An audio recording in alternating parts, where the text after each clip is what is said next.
Good morning dear students.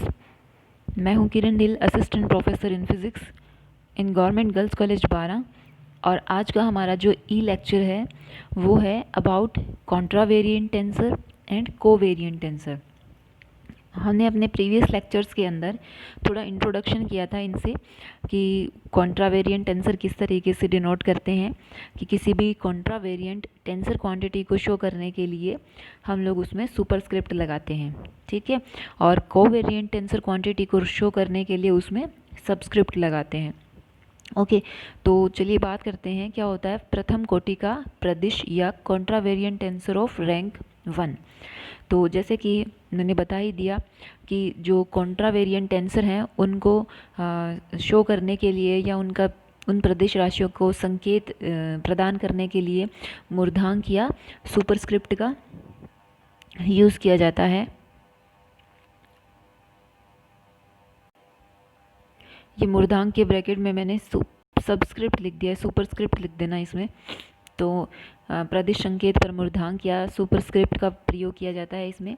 अगर मान लीजिए किसी एस निर्देश तंत्र में कोई घटक है जैसे A1, A2, A3, AI, AN, तो ये सब क्या है n निर्देशांकों के फलन होंगे। जैसे कि आप इसको इस तरीके से समझ सकते हो कि मान लीजिए कार्टेशियन कोऑर्डिनेट सिस्टम है, उसमें क्या हो गए, ये एक एस निर्देश तंत्र है, इसमें कोई बिंदु A है, ठीक है। तो जितनी इसकी एक्सिस है उतने इसके कंपोनेंट होंगे।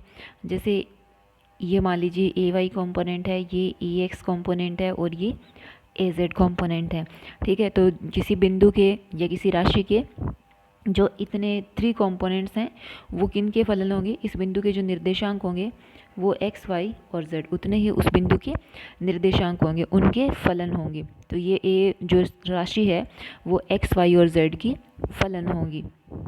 ओके उसी तरीके से ये कहना चाहता है कि s निर्देश तंत्र में घटक A1, A2, A3, AN जो हैं वो निर्देशांक xi यानी कि x1, x2, xn के फलन है, तथा उसी राशि मान लीजिए वही राशि जो है वो किसी और निर्देश तंत्र S देश के अंदर उसके जो कंपोनेंट हैं वो है A⁴1, A⁴2, इस तरीके से A⁴n।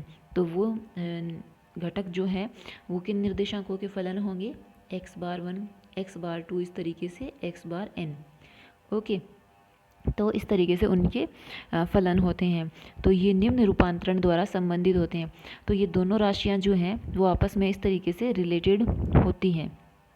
जैसे A⁴i del x i bar del x j dot A j, जैसे A⁴i is equal to del x bar i बटे डेल एक्स जे ए जे ऊपर।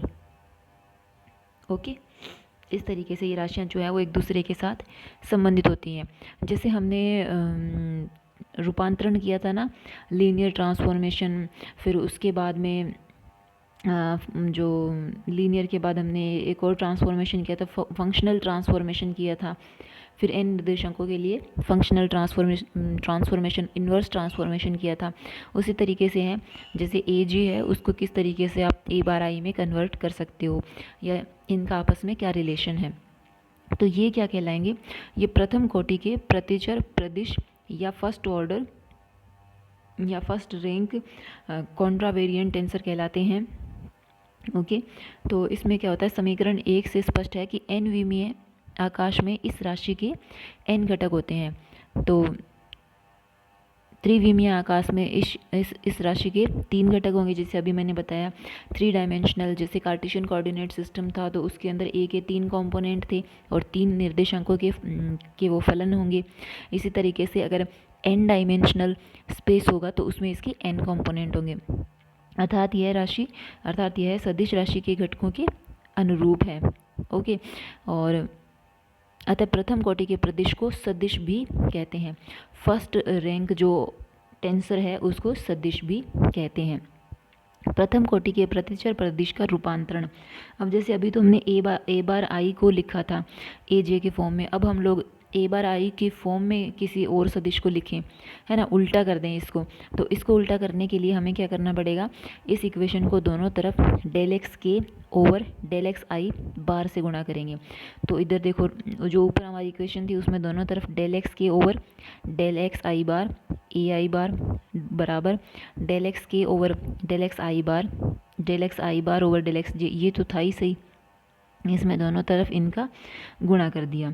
तो गुणा करने से क्या होता है, इधर देखिए जैसे मैंने कहा था ना, ये दोनों के एक दूसरे से हट जाएंगे और del X K over del x जे जो है ना, ये कहलाएगा डेल के जे, जो कि 1 होगा कब, जब जे और के एक दूसरे के बराबर होंगे। तो इसको हटा देंगे और जे और के एक दूसरे के बराबर करेंगे, तो जब 1 होगा तो जे और के बराबर होने से ये जे जो है वो के में बदल जाएगा। इसी तरीके से इधर क्या है, del X K over del X I bar A bar I is equal to A K. तो ए के को आप क्या लिख सकते हो, del X K over del X I bar over into या डॉट ए बार आई। तो इस तरीके से हमने इसको भी इसमें बदल लिया। पहले हमारे पास क्या था, ए बार आई को हम ए जे के फॉर्म में किस तरीके से लिखेंगे वो था। अब ए के को हम, ये एक तरीके से आप ए आई या जे में मत जाओ, ये आप देखो कि किसी एस डेस निर्देश तंत्र के कंपोनेंट को आप एस निर्देश तंत्र में किस तरीके से लिख सकते हो। इसी तरीके से इधर क्या है, एस निर्देश तंत्र वाले को आप एस डेश निर्देश तंत्र में किस तरीके से लिख सकते हो, ये बात है। यानी कि एक निर्देश तंत्र से दूसरे निर्देश तंत्र में फर्स्ट रैंक जो कॉन्ट्रावेरिएंट टेंसर है उसका रूपांतरण किस तरीके से होगा। ओके, उसके बाद है सेकंड रैंक, है ना, कॉन्ट्रावेरिएंट टेंसर ऑफ रैंक 2।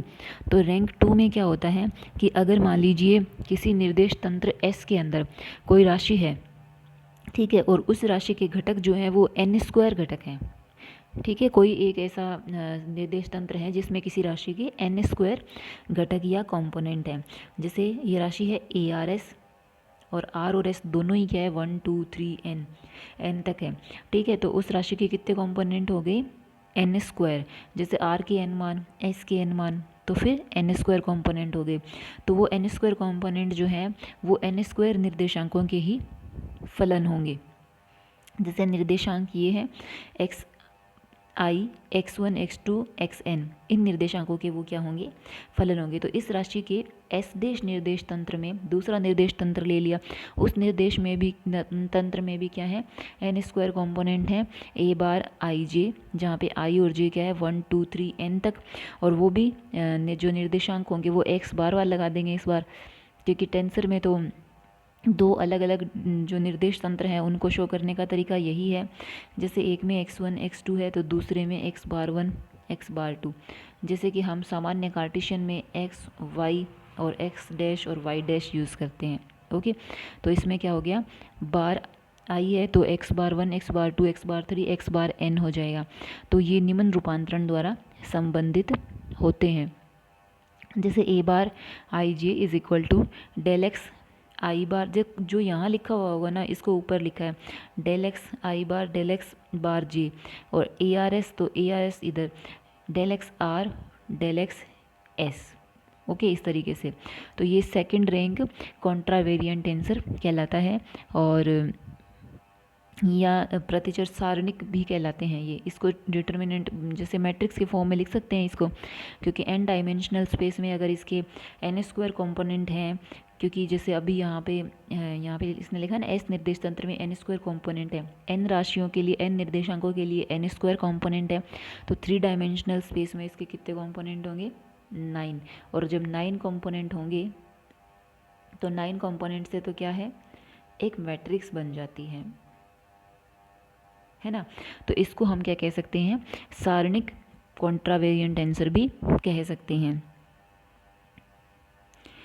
उसके बाद है हायर ऑर्डर के लिए कॉन्ट्रावेरिएंट टेंसर ऑफ हायर रैंक।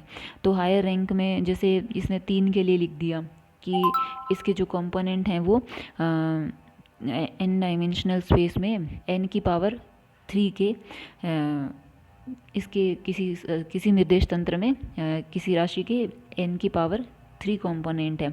जिस ऑर्डर या जिस रैंक का कॉन्ट्रावेरिएंट टेंसर होगा वो रैंक हम यहाँ लगा देते हैं, और किस डायमेंशनल स्पेस में है वो, ये तो डायमेंशनल स्पेस को शो करता है, जैसे 3 डायमेंशनल, 2 डायमेंशनल, 4 डायमेंशनल जो भी है ना, तो उसमें तो क्या है हम ये एन यूज़ यहाँ करते हैं डायमेंशन को, तो और जिस रैंक का टेंसर होगा वो रैंक यहाँ लगाते हैं, उस हिसाब से हम देखते हैं कि कितने कंपोनेंट होंगे।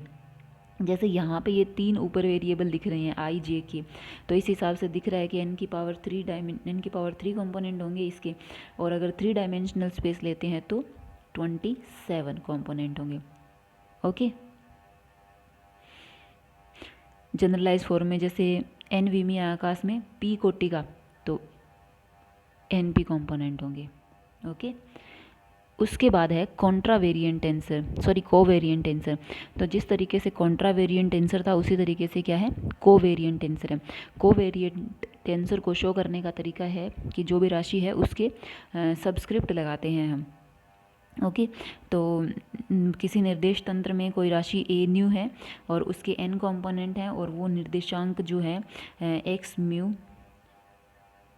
बराबर 1 2 3 एन के फलन है, और किसी अन्य निर्देश तंत्र में इसी राशि के जो एन कंपोनेंट हैं उसमें ए म्यू बार लगा दिया, अन्य निर्देश तंत्र में एस निर्देश तंत्र में तो ए म्यू है और वो एक्स म्यू के एन कंपोनेंट पर के फलन है, और दूसरा एस डैश है उसमें ए म्यू बार है और वो भी क्या है एक्स म्यू के एन कंपोनेंट की एन निर्देशांकों के फलन है इसके एन कंपोनेंट। तो ये आपस में निम्न समीकरण द्वारा संबंधित किए जा सकते हैं, A mu bar X mu bar A nu X nu. Okay, ये इस समीकरण द्वारा एक दूसरे को से जुड़े रहते हैं, इन्हें हम फर्स्ट रैंक कोवेरिएंट टेंसर भी कहते हैं। और एन विमीय आकाश में इसके एन कंपोनेंट होंगे, 3 विमीय आकाश में इसके 3 कंपोनेंट होंगे। यह भी सदिश राशि के घटकों के अनुरूप है। ओके, ये तो सिंपल, फर्स्ट रैंक तो सिंपल। उसके बाद है प्रथम कोटि के सहचर प्रदेश का रूपांतरण करने का मतलब यही है कि अभी हमने ए म्यू बार का मान निकाला है, हमें ए न्यू या कुछ भी जैसे ए की सबस्क्रिप्ट होगी उसका मान हमें निकालना है। और उसके लिए हमें क्या करना पड़ेगा, उसके लिए हम दोनों तरफ del x bar mu over del X lambda का गुणा करेंगे। तो हमने इसके इधर भी और यहाँ भी गुणा कर दिया, del x bar mu over del X lambda, del x bar mu over del X lambda. तो यहाँ पे देखो बार म्यू दोनों में है, इसको हटाओ और जो बच गया उसको लिखो डेल न्यू लैम्डा, ऊपर वाला ऊपर नीचे वाला नीचे। और डेल न्यू लैम्डा कब 1 होगा, जब न्यू और लैम्डा एक दूसरे के बराबर होंगे, तो यहाँ पे आ जाएगा ए लैम्डा। तो A lambda is equal to del x bar mu over del X lambda A bar mu. इस तरीके से आप एक कोवेरिएंट टेंसर का एक निर्देश तंत्र से दूसरे निर्देश तंत्र में रूपांतरण कर सकते हो, या इन्वर्स ट्रांसफॉर्मेशन जो है वो यही है, इन्वर्स ट्रांसफॉर्मेशन। ओके, उसके बाद है सेकंड रैंक का कोवेरिएंट टेंसर। तो सेकंड रैंक के कोवेरिएंट टेंसर में क्या होता है, निर्देश तंत्र एस के अंदर उसके एन स्क्वायर कॉम्पोनेंट होंगे। तो जैसे कोई राशि है ए और उसके एन स्क्वायर कॉम्पोनेंट जैसे रो और सिग्मा, तो रो के भी एन मान है 1 2 3 इस तरीके से एन मान है, सिग्मा के भी 1 2 3 इस तरीके से एन मान है। तो ये टोटल कितने मान हो गए, एन स्क्वायर जो है वो निर्देशांक एन निर्देशांकों के फलन है। तो इस राशि को अगर किसी अन्य निर्देश तंत्र में लेते हैं तो ए बार म्यू है, म्यू न्यू है, और म्यू और न्यू दोनों के ही कितने मान हैं, वापस से एन मान है। तो ये क्या है, N square component x bar mu के फलन है। तो ये आपस में निम्न रूपांतरण द्वारा संबंधित होते हैं, A bar mu nu is equal to del x bar nu, और यहाँ है ए रो सिग्मा, तो del X rho del X sigma. तो ये सेकंड ऑर्डर कोवेरिएंट टेंसर कहलाते हैं। और एन डायमेंशनल स्पेस में इसके कितने कंपोनेंट होंगे, एन स्क्वायर, और 3 डायमेंशनल के स्पेस में 3 to the power 2 second order है, तो 9 कंपोनेंट होंगे। और एन विमीय आकाश में पी कोटि के प्रदेश के लिए एन पी कंपोनेंट होते हैं। तो बिल्कुल सिमिलर उसी तरीके से चलना है हमें। फिर है इन्वेरिएंट टेंसर या निश्चर प्रदेश, कि इन्वेरिएंट टेंसर क्या होता है। तो इन्वेरिएंट टेंसर का मतलब है कोई ऐसा टेंसर जिसको आप एक निर्देश तंत्र से दूसरे निर्देश तंत्र में रूपांतरित करो तो उससे वो परिवर्तित ना हो, ठीक है, यानी कि एस और एस डैश दोनों में ही क्या है, वो नियत बना रहे। तो ऐसी राशि जो है वो निश्चर या अदिश या शून्य कोटि का प्रदिश कहलाती है, क्योंकि अदिश राशि क्या होती है, शून्य कोटि की प्रदिश होती है। इसलिए इसे भी क्या कहेंगे, जो इन्वेरिएंट टेंसर होंगे उनको भी हम अदिश या शून्य कोटि का निश्चर प्रदिश या इन्वेरिएंट टेंसर कहते हैं।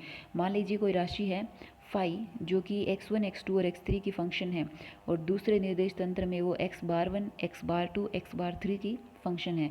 तो वे निश्चर होंगी कब, जब दोनों मान एक दूसरे के बराबर होंगे। i बराबर 1 2 3 x, जैसे एक्स आई फंक्शन है, फाई जो है फंक्शन एक्स आई का, इसी तरीके से बराबर किसका होगा, फाई एक्स बार आई, इसके बराबर होगा।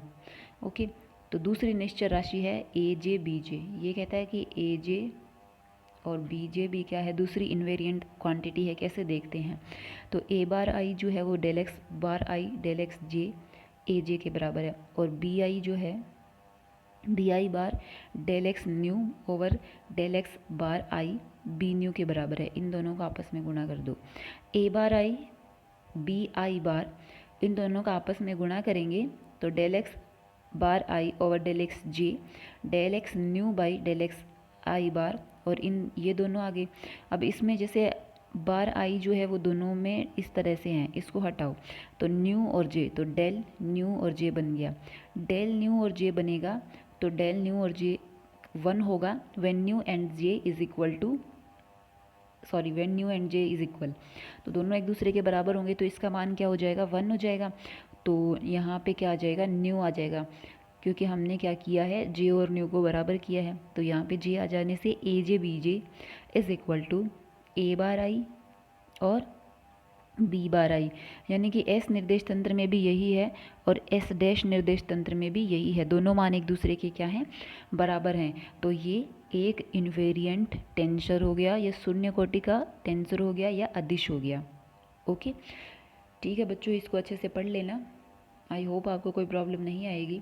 थोड़ा नया लगता है टेंसर का कॉन्सेप्ट, बट बहुत ही अच्छा है और इतना ज़्यादा मतलब परेशान नहीं करता, और आप परेशान होइएगा भी मत। इसको अच्छे से पढ़िए, खुश रहिए, स्वस्थ रहिए, अपना ख्याल रखिए। धन्यवाद।